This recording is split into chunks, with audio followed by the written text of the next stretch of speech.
Yes. Well, first of all, on behalf of the whole Westenhofer family, we want to welcome you here.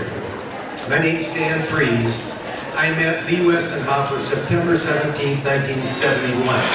He made his transition September 17th. That got my attention. But Lee was the tuba player in the Disney World Band, and I was the leader of that Disney World Band. And he was everything. He was the quintessential Disney musician. He's everything that Walt would have wanted in a musician, or an entertainer, a performer, an employee of Disneyland. He was funny, he cared about the people he played with, he cared how he played and what he played, and he cared about the audience, you know, the guests. He was absolutely the quintessential Disney employee, musician. So, you know, so I kind of represent Disney here today, and we have people from different factions and parts of his life, and the music room, and the family, and what have you.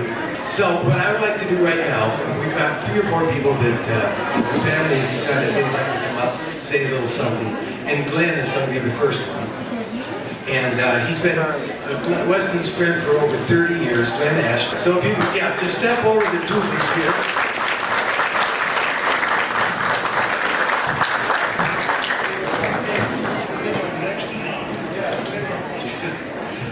Westy was funny, and I don't know how many people here are acquainted with the Bohemian Club. That's how Westy and I kind of got together. I saw him doing a show at the Billboard and thought, this guy don't belong here, he belongs there, because, well, long story short, 28 years, 4 shows a day.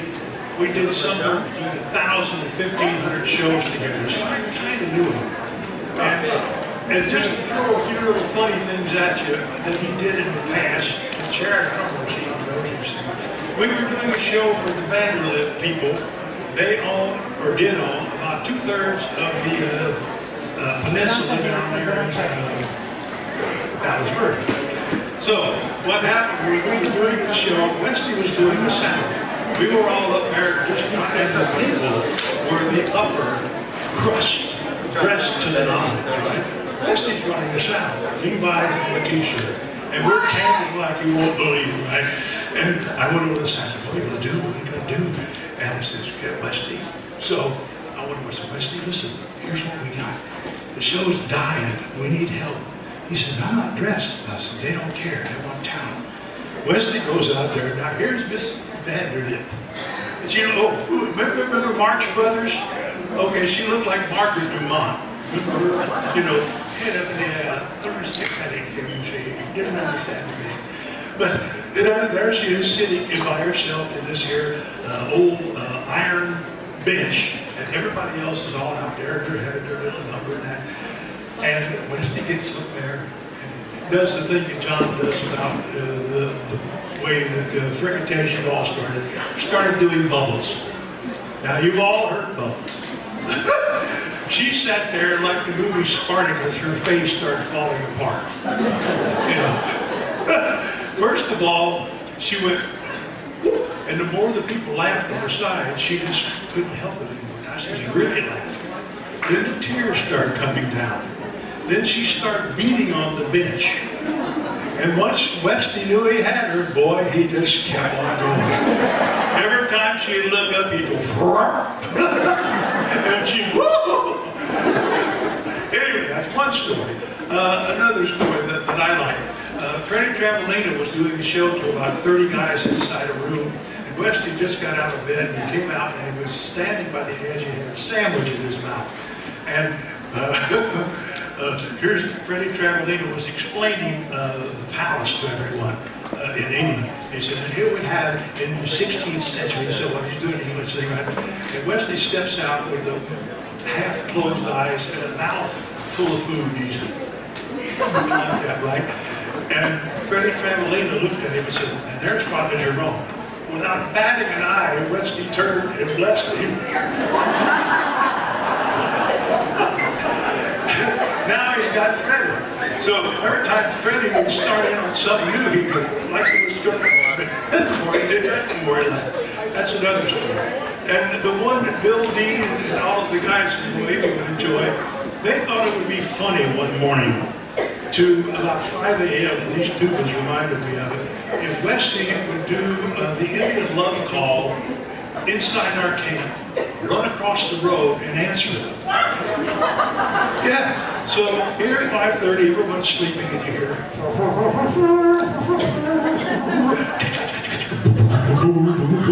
It's going back and forth. About 3 or 4 of those goes, and the captain comes out. You had to know our captain. He was like Clint Eastwood. And he walked out and said, Westy? We caught Westy mid-stride. Yes. You know that little hound dog you look when you caught him at something? Yes. Have we been to sleep yet? No. Now would be a good time. Just little Westy stories. I could do this for 2 hours, but there's so many people here, got so many more things to say. Quickly, Westy was reliable, dependable.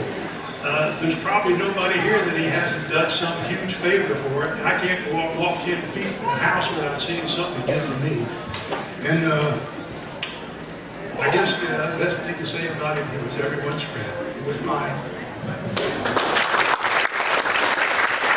There he is. Would you come up, please? Bill has been the owner, curator, manager, and producer of the jazz camp that some of you guys have played and performed at before. And Westy was there for about 40 years. You guys have known each other, right? So please come up, Bill Dendle.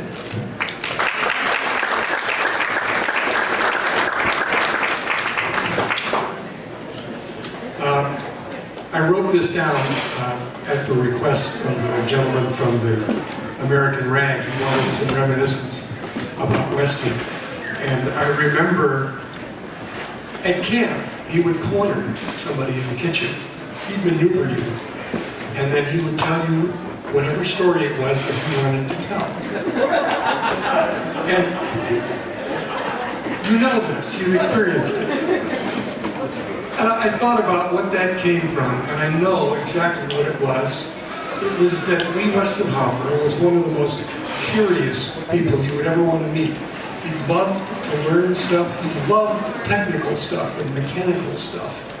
Wanted to know how everything worked. And once he had gleaned the information, he wanted to pass it on. He wanted to share it. And sometimes it took a while. And I'd love to have him. You're telling me one of them right now. I first met Westy back in, when he first came to town, really, down in San Diego. I think 1970 maybe. And got to play with him. I was blown away, of course. I've never yet heard his equal on the tuba. He was an absolutely amazing musician. Had to talk him into coming to teach at the camps. He was not enthusiastic about it. But we got him up there, and once he got a taste of a room full of people who had to listen, he was a happy camper. I ran into, before I go any further, there are campers here, both from the adult camp and from the youth camp. Would you please stand or wave or do something to let us know that you're here? Conrad, hey.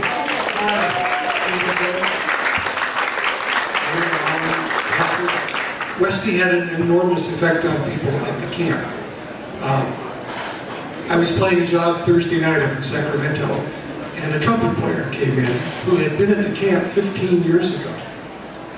And he had seen about Westy's passing on Facebook.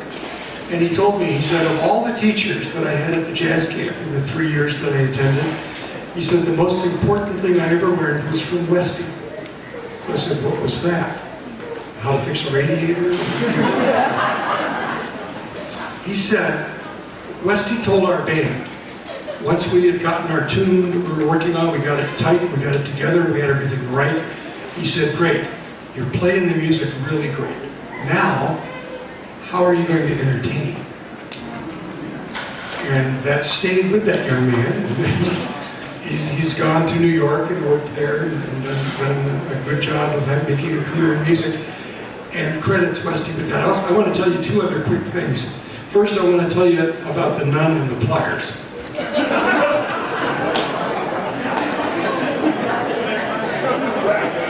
That came from Dan Zeilinger, who was here. And the others, he used to do that to Westy. Westy fronted the Misbehaving Jazz Band, and Dan's job was to stand behind him and distract him and crack him up. And that was one of them. We played a job, Flip Oaks was up here playing trumpet a few minutes ago. Dan Zeilinger is there. Who else was on the Wild Animal Park gig? And Westy. That was it, it was a quartet.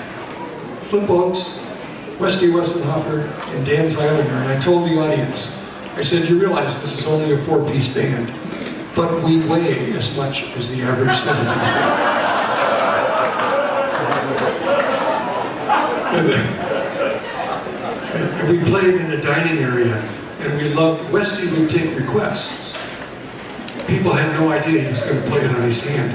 He did memory from Cats for a family who sat paralyzed in front of their food, wondering what was going on. He was the most delightful man I ever met, by far the greatest tuba player, a wonderful musician, entertainer, endlessly funny, and a great audience. If you had something funny to say, you'd get a big laugh from Westy. And you know, it hurts horribly. I know how that feels because I'm feeling it too. And the only counsel I have is that the memories will never go away. All of that stuff will stay. The pain will subside. It takes a little time, but we are all blessed for the fact that we had Westy in our lives. And I thank you so much for allowing me to share with you. Thank you.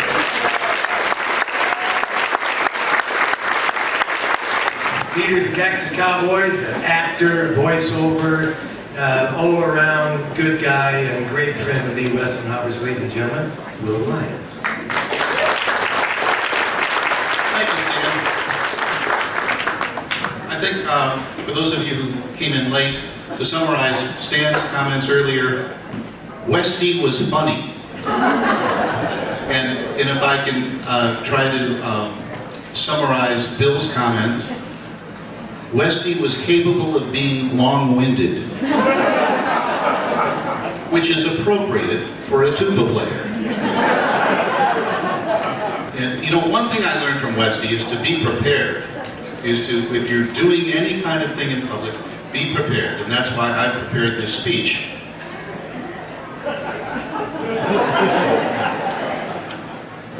Which I gave to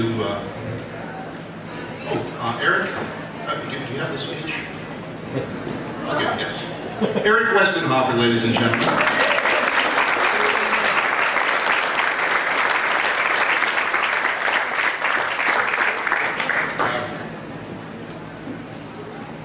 Let's see.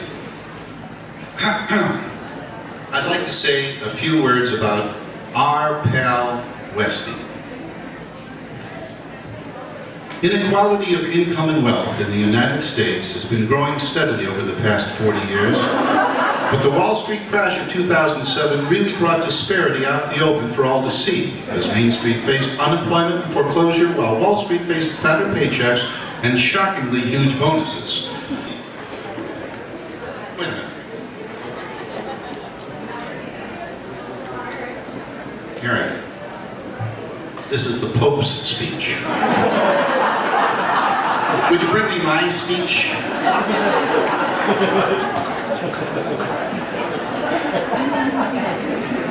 Eric Westenhofer, ladies and gentlemen. One of 2 chips off the old block. A few words about my pal Westy.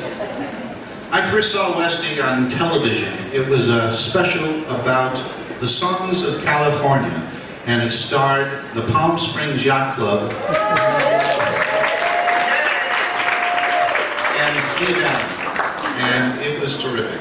And there was this guy in there who, actually the whole group looked like they stepped out of the 1920s. It was just a great group, and About a year later, I caught their act when they were performing at the then prestigious Cinegrill in Hollywood, and it was a great act, and those guys were just terrific.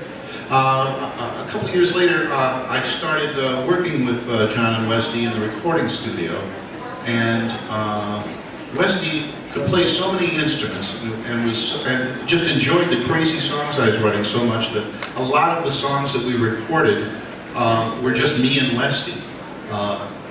There would be an entire German glee club that was mostly Westy, and me in there on one or two voices myself, but using double tracking and stuff. Later on, I got to work with both of them in Johnny Crawford's 1928 jazz band, and I think Johnny is here tonight, and which was a terrific band. We did a couple of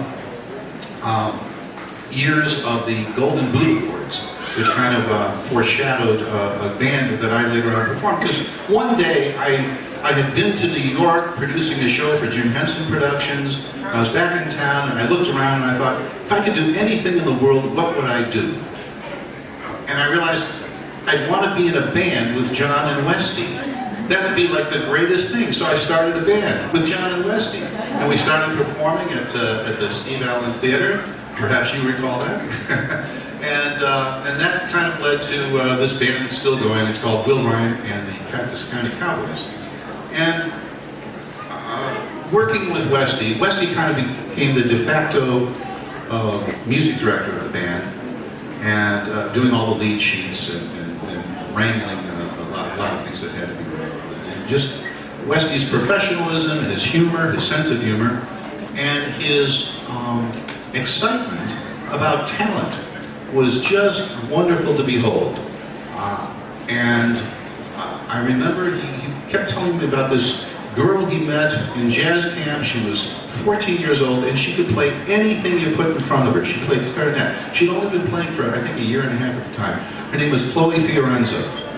And time went by and she kind of joined the band, and she's been on tour for the last couple of years. Maybe you've seen her on the David Letterman show, but he was so excited about finding people like that. And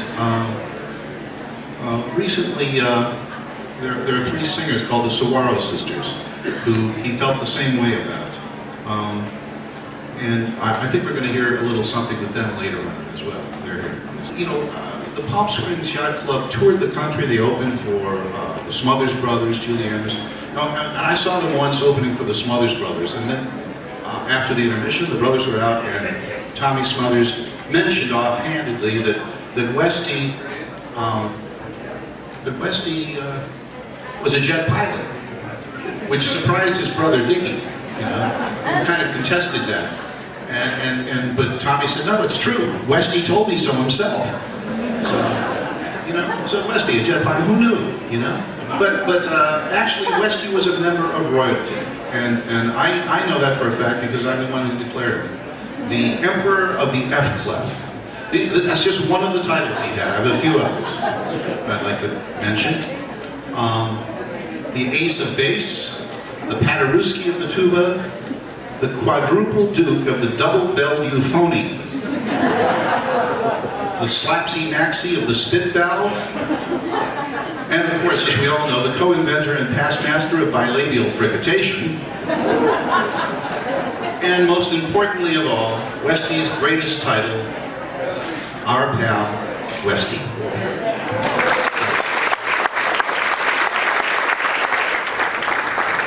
Over the past few months, I've had an opportunity, Terry and myself, when we visited Westy, to get to know his two boys a lot better. And we're so impressed with the family. Sharon's sister flew in. She was there, Sharon and Peter and Eric. And the guys are just the best. Absolutely the best. And I'd like to invite Peter up right now to give a little tribute to his father, Peter Westenhofer.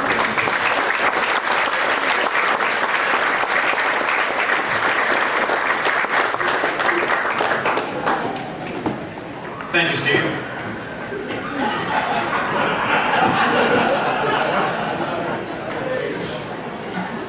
I wrote everything down because I wasn't sure if I'd remember everything, so please forget the notes.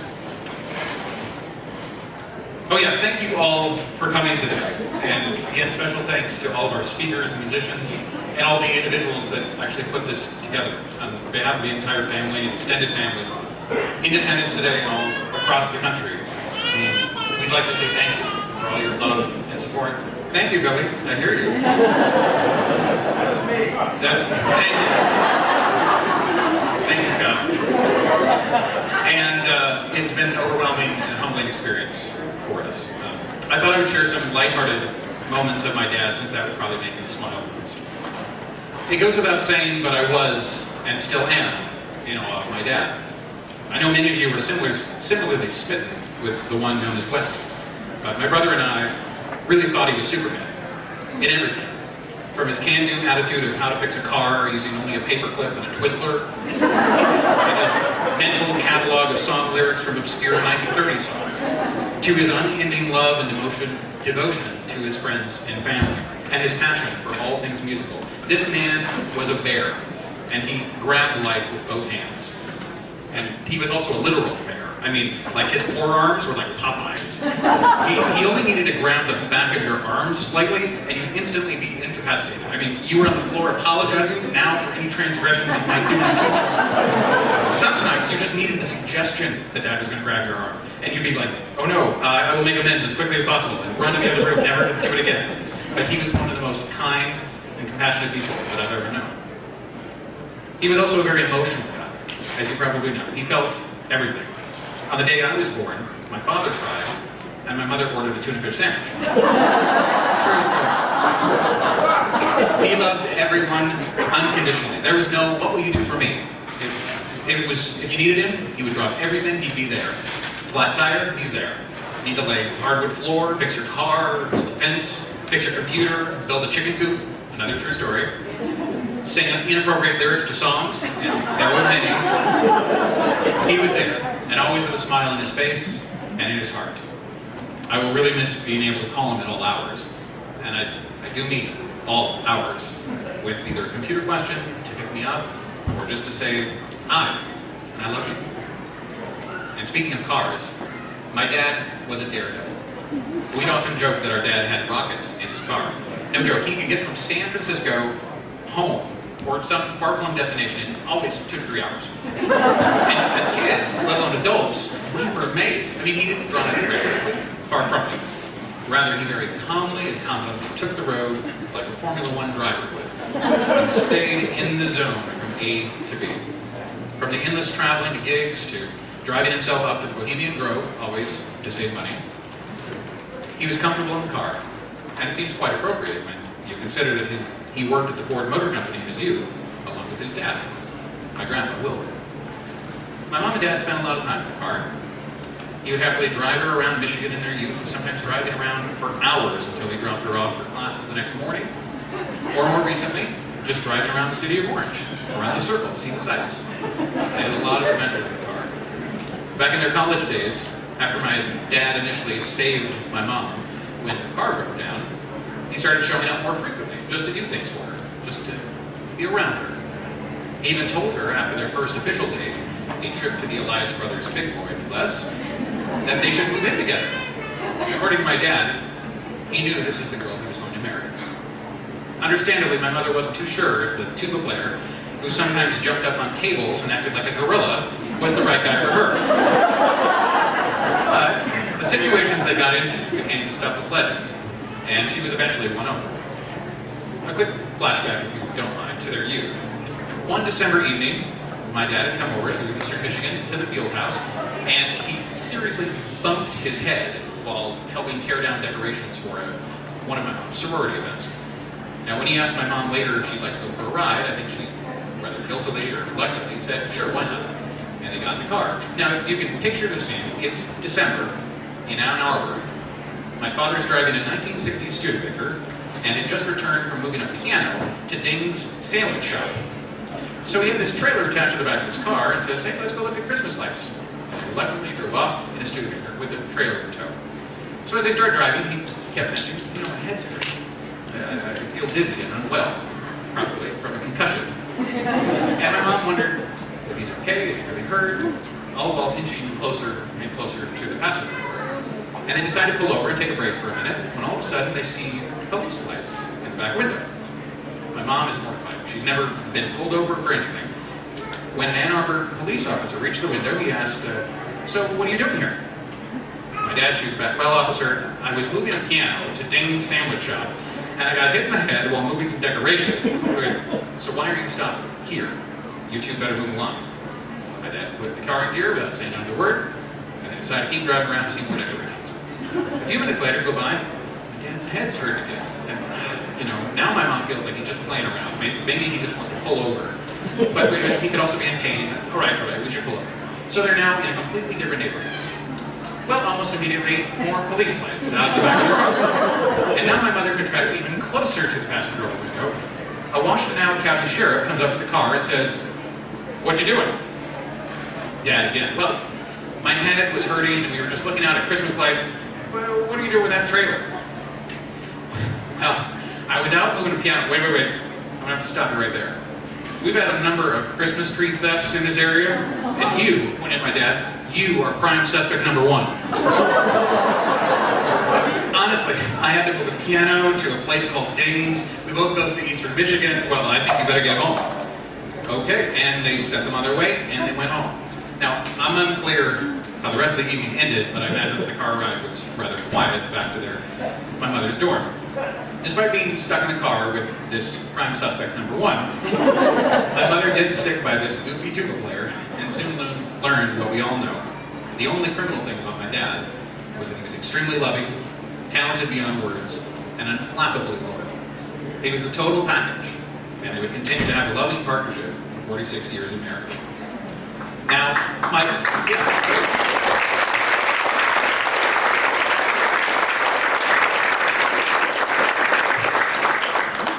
It's not over. Now, my brother and I had a very atypical upbringing. A lot of Marx Brothers mixed with Duke Ellington, the Three Stooges, Louis Armstrong, the Mills Brothers, Jonathan and Darlene Edwards, Alan Sherman, Monty Python, Fats Waller, Homer and Jethro, Evan Costello, with a little Sesame Street and Mr. Rogers for While other kids were listening to 80s music or watching MTV or whatever, I was learning about well-placed singers and musical comedy and living in this musical jackpot of life. Seriously, the musicians that we listened to, my dad rehearsed and performed with, and the unstoppable talent on the multitudinous instruments that he performed, continues to inspire and bring me unspeakable joy. And many of you are in this room, and I just want to say thank you for a kick-butt childhood. It's amazing. And speaking of butt, which is one of my mother's least favorite words, I must tell you that my dad was nothing if not colorful. And by that I mean, he loved to swear. Not always in everyday conversation, of course, but when the need arose. And it often did when working on his car, in his garage, dealing with incompetent drivers on the freeway, when he heard someone play the wrong chords in a song. I'm not sure, but that one probably drove him the most crazy. To hear those plosives and alliterative words trip off his tongue sounded like sweet music to me there. And it made us smile whenever he let one rip. Some of my favorites, cleaned up for today, the simple but traditional, damn it! That was one of his favorites. 3 words which mean sexual relations with an aquatic animal. I can tell you what that one is later. Well, anyone with an eye, ear, and a butt should know that. Another favorite. And when trying to convey a resounding yes, he'd often exclaim, "Does the Pope poop in the woods?" Quite apropos, I think, for this one.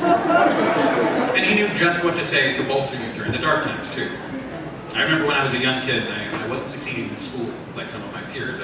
I've been complaining that this kid was really good at math. Got in a math club. Why couldn't I be like him? And this girl was in the honors program. Oh, why couldn't I be like her? I just went on and on. It was tedious. And my dad looked at me with those loving eyes and said, "Be the best Peter you can be." And I thought, that's so lame. Like, you don't understand that. But as I grow up and I grew older and wiser, I realized he was exactly right. I mean, be the best you, don't be somebody else. We spend so much time trying to be other people, keeping up with the Joneses, that we forget how unique we are already. And this quality couldn't be better epitomized than my dad. He was never anyone except himself. I learned a lot from my dad and his words of wisdom. Don't mistake my decency for weakness. Know what to kiss and when. The more he spoke of his honor, the faster I counted my silver. I think it's better to try than to not. And my grandfather had an old saying, stick around and find out. As we learned last week, my dad's heart was too large for his body, literally and figuratively, and it forced him to leave the stage before we were ready. I cannot honestly say that there'd ever be a good time to say goodbye, but I can take comfort that he's no longer in pain, and can now begin teaching bilabial fricatation to a whole new audience again. Over the past week, I've heard some truly marvelous tributes about what a wonderful person he was, how much he changed people's lives, how there'll never be another Westy, and these statements are all true. But it's also true, his music, his jokes, his smile, he can live inside us indefinitely. And a person who's loved can never be forgotten. My dad never graduated college, but he's still one of the most brilliant, talented, humble, curious, patient, and wisest men I've ever known. I'm so lucky that I was able to spend 37 years with this wonderful man, my biggest supporter, my dad. I will miss you, but know that we'll meet again someday. I love you, Dad.